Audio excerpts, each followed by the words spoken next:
महाराष्ट्र और झारखंड के नतीजे आए हैं। झारखंड की पहले बात करते हैं। झारखंड में जिस तरह से बीजेपी ने चुनाव प्रचार किया था और बांग्लादेशी घुसपैठ और करप्शन का मामला उठाया था, कहीं ना कहीं से ये लग रहा था कि बीजेपी सत्ता में वापसी कर सकती है।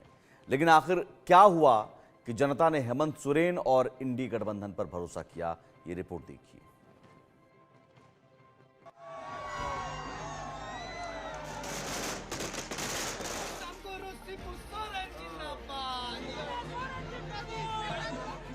जीत बड़ी मिली तो जश्न भी जोरदार मना।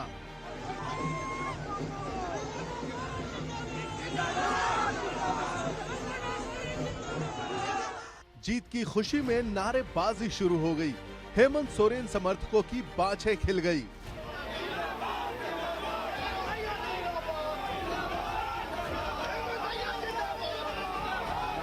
जीत की महक आते ही जेएमएम नेता झूम उठे, एक दूसरे को मिठाइयां खिलाकर बधाई देने लगे।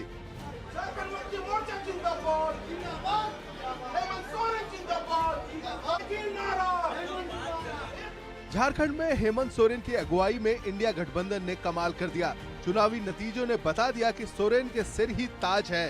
झारखंड की जनता को झारखंड मुक्ति मोर्चा पर ही विश्वास है कि लोगों ने विकास का रास्ता चुना है और आज झारखंड की जनता ने हेमंत सोरेन जी को प्यार, आशीर्वाद, पूरी दुआएं दे रहे हैं और कहीं ना कहीं मैं समझती हूँ कि जनता की सरकार आने वाली है। पहली बार झारखंड में किसी पार्टी ने मजबूती के साथ सत्ता में वापसी की है और हेमंत सोरेन की इस जीत में सबसे बड़ा फैक्टर रहा मैया सम्मान योजना। झारखंड में हेमंत सोरेन सरकार की मैया सम्मान योजना का जादू चल गया।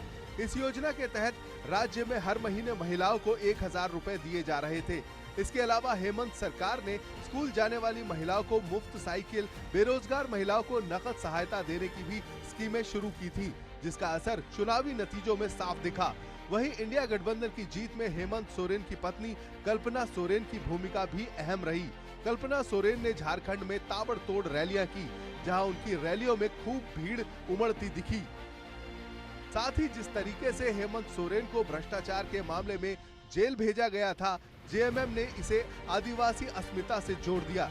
जेएमएम इस बात को लोगों तक पहुंचाने में कामयाब रही कि साजिश के तहत हेमंत सोरेन को जेल में डाला गया। पहले भी कहा था, जब सरकार एक बार संकट में आई थी, हमने कहा था कि हम ठोक के सरकार बनाते हैं और एक बार फिर से ठोक के सरकार बनाने जा रहे हैं। झारखंड के चुनावी नतीजों ने साफ कर दिया है कि आदिवासियों में हेमंत सोरेन की पैठ और गहरी हुई है, क्योंकि बीजेपी ने चुनाव में हेमंत सोरेन पर भ्रष्टाचार और राज्य में लैंड जिहाद और घुसपैठ को मुद्दा बनाया था।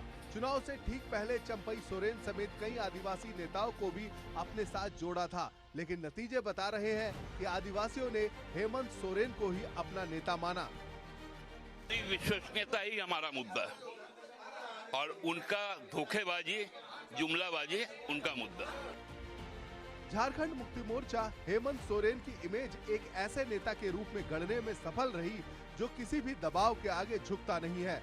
इस जीत से झारखंड में हेमंत सोरेन का कद और मजबूत हुआ है और तय हो गया है कि लगातार दूसरी बार झारखंड की सत्ता पर सोरेन ही राज करेंगे। Bureau report, India news.